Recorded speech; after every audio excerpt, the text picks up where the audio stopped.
Hello everyone. तो आज हम पढ़ने वाले हैं चैप्टर 3 एक आशीर्वाद, जो है हमारी graded book Hindi reader Malhar का चैप्टर। तो चलिए बिना देरी करते हुए शुरू करते हैं। उससे पहले हम देखते हैं कि किसके द्वारा रचित है। ये रचित है दुष्यंत कुमार जी के द्वारा।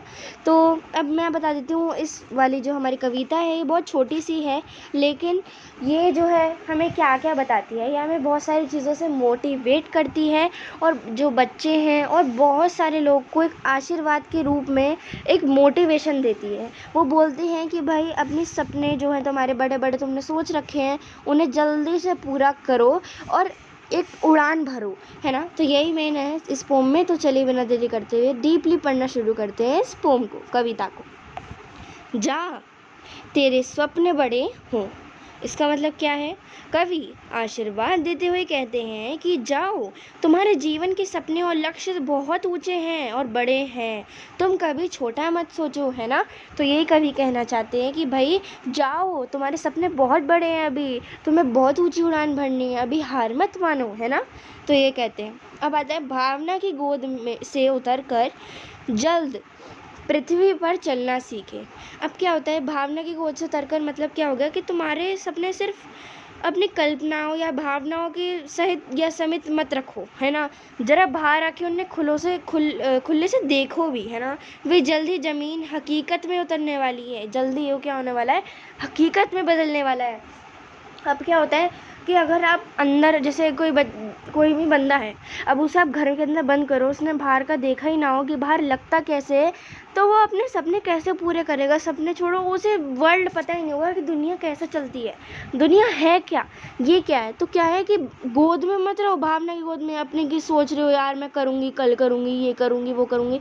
नहीं, तुम्हें जो करना है अभी से शुरू करो। तो भावना की गोद से उतर जाओ भाई, उतर जाओ, गोद से उतर जाओ। तुम्हारे लिए और कोई सहायता नहीं करेगा। अपने जो तुम सोच रहे हो कि भाई हम बन जाएंगे, ये कर लेंगे, वो कर लेंगे, नहीं, तुम्हें सच में वो करना ही पड़ेगा। तुम्हें क्या करनी पड़ेगी? परिश्रम करनी पड़ेगा, है ना, परिश्रम करना पड़ेगा। जल्द पृथ्वी पर चलना सीखो भैया, पृथ्वी पर आ जाओ, हकीकत में आ जाओ, भावनाओं को भूलो, छोड़ो भावनाओं को, अपने अंदर ही अंदर अपने सोच में मत बनाते रहो, है ना। जल्दी पृथ्वी पर उतर जाओ, मतलब तुम्हारे सपने सिर्फ कल्पनाओं, भावनाओं या ख्यालों की दुनिया में नहीं खोए रहे, वे जल्द ही जमीन या हकीकत के अंदर आए और उन्हें पूरा करने का प्रयास शुरू हो, है ना। तो यही कहना चाहते हैं कवि। अब आते हैं नेक्स्ट, जो है चांद तारों सी अप्राप्य सच्चाइयों के लिए रूठना मचलना सीखो। इसका मतलब क्या है? जो चीज़ आज असंभव या बहुत दूर है लगती है ना, उन्हें हासिल करने के लिए तुम्हारे अंदर एक बच्चे जैसा जिद, तड़प और एक मचलना होनी चाहिए जो तुम्हें हार ना मनवाए, ठीक है। तो चांद तारों, है ना, ऐसी चीज़ें जो तुम प्राप्त भी नहीं कर सकते, इन्हें सच्चाई बनाओ। मतलब make things like the things which are impossible, make them possible, है ना, कि इम्पॉसिबल के अंदर भी पॉसिबल वर्ड छुपा है। ओके, तो क्या करो, चांद तारे तोड़ना बहुत इम्पॉसिबल है, लेकिन ऐसी चीज़ें करो कि ये सच बन जाए, ये पॉसिबल हो जाए। और रूठना मचलना सीखो, है ना, हर चीज़ के लिए मैं जिद्द लेके आओ, एक तड़प लेके आओ, है ना। और हार मत मानो, कि अपने परिश्रम करते रहो। हंसें, मुस्कुराएं, गाएं, हंसो, मुस्कुराओ, गाओ, मधुरता का जीवन जियो, हंसी में, खुशी में, ये सब अपना वो रखो। ये नहीं है कि मतलब आप अपना परिश्रम भी करो, हंसते भी रहो, मुस्कुराते भी रहो और मधुरता का जीवन जीते भी रहो, है ना। हर दिए की रोशनी देखकर ललचाए उंगली जलाए। ये बहुत प्यारी लाइन है इस कविता की। हर दिए की रोशनी देखकर ललचाएं। अब देखिए, अगर आप हैं, आपके सामने और लोग अपना वो प्राप्त कर रहे हैं जो उन्हें चाहिए, अचीव कर रहे हैं जो उन्हें चाहिए, है ना, तो उनकी अपने अचीवमेंट को देख के जलो, अपने अंदर लालच लेके आओ, अपने अंदर एक उत्साह लेके आओ कि अपनी उंगली भी मैं जलाऊं, है ना। मतलब उंगली मैं जलाऊं मतलब क्या हो गया? जो लोग उनकी अचीवमेंट्स हैं, जो जिन लोगों ने जैसे उन लोगों ने अचीवमेंट करी है, तो तुम भी अपने अचीवमेंट, अपने गोल को प्राप्त करो अपने ओन हार्डवर्क से, है ना। तो अब जैसे अगर आपके सामने कोई है, ये अपना अचीव कर रहा है पूरा।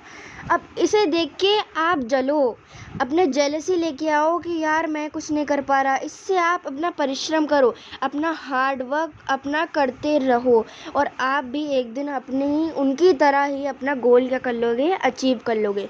तो वैसे तो जलो मत, लेकिन अपने अंदर एक उत्साह जागृत करने के लिए ऐसी चीज़ें कही गई हैं। फिर क्या है, अपने पाँव पर खड़े हो जा, तेरे सपने बड़े हैं। तो ये बोलना चाह रहे हैं कवि कि अपने पाँव पर खड़े हो, मतलब तुम पूरी तरह से आत्मनिर्भर बनो, किसी और के सहारे के बिना अपने दम पर जीवन में आगे बढ़ना सीखो। किसी और का सहारा नहीं, अपने अपने अपने सहारे से क्या करना, अपना बढ़ना सीखो जीवन में, है ना। तो क्या बोल रहे हैं, अपने पाँव पर खड़े हो जाओ, जाओ जाओ, तुम्हारे सपने बहुत बड़े हैं। कवि दोबारा अपनी बात दोहराते हुए आशीर्वाद देते हैं कि जाओ बेटा, तुम्हारी सोच और तुम्हारे सपने हमेशा ऊंचे रहें, और उन्हें अपने गोल अचीव करो, उन्हें ज़रूर पूरा करो। अब ये किसके द्वारा रचित है, मैंने आपको पहले ही बताया था, दुष्यंत कुमार जी के द्वारा ये रचित है, जिनका जन्म हुआ था 1933 में और मृत्यु हो गई थी 1975 में। सही है। तो आई होप कि आपको समझ आई होगी। एक बार मैं आपको थोड़ा अच्छा सा वो बता देती हूँ वाक्य है, तो जिससे आपको पूरा समझ आ जाए। संपूर्ण व्याख्या है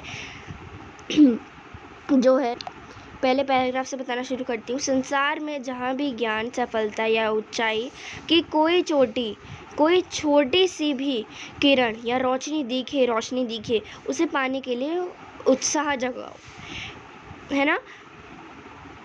एक अपने लिए उत्साह जगाओ। तो अब मेनली समझते हैं क्या व्याख्या है। इन पंक्तियों में कवि किसी बच्चे या नवयुवक को आशीर्वाद दे रहे हैं। तो इन सारी पंक्तियों में जो कवि हैं वो क्या कर रहे हैं, आशीर्वाद दे रहे हैं कि उनके क्या हो, सपने पूरे हो जाएं, कि उनके सपने बहुत बड़े हों और पूरे हो जाएं। वे चाहते हैं कि ये सपने केवल सोच तक ही सीमित ना रहें, बल्कि भावना की दुनिया से बाहर निकलकर सच्ची ज़िंदगी में उतरे। ये नहीं कि भावना की दुनिया में ही रह रहे हैं, सच्ची ज़िंदगी में आके उनके सपने रहें। जैसे छोटा बच्चा धीरे धीरे चलना सीखता है, ऐसे जैसे छोटा बच्चा धीरे धीरे चलना सीखता है, वैसे ही यह व्यक्ति भी अपने सपनों को हकीकत में बदलना सीखे। ऐसे ही ये जो मनुष्य है, ये भी अपने क्या करे, सपनों को बदलना, हकीकत में लाना सीखे। कवि ये भी चाहता है कि जब कोई सपना पूरा ना हो तो वह रूठे, अगर कोई सपना पूरा ना हो तो वह रूठे, तड़पे, मचले और कोशिश करता रहे, हार ना माने। उसे हर दिए की रोशनी या उम्मीद अच्छी लगे, हर दिए की उम्मीद क्या लगे, अच्छी लगे। भले ही उंगली जल जाए यानी कठिनाई हो आ जाए, फिर भी वह अपनी कोशिश ना छोड़े और खुद पर भरोसा रखे। आखिर में कवि फिर से आशीर्वाद देते हैं कि उसके सपने बड़े हों और वह पूरे और वो ऊंचाइयां छुएं। ये बहुत प्यारी कविता थी। आई होप आपको समझ आई हो।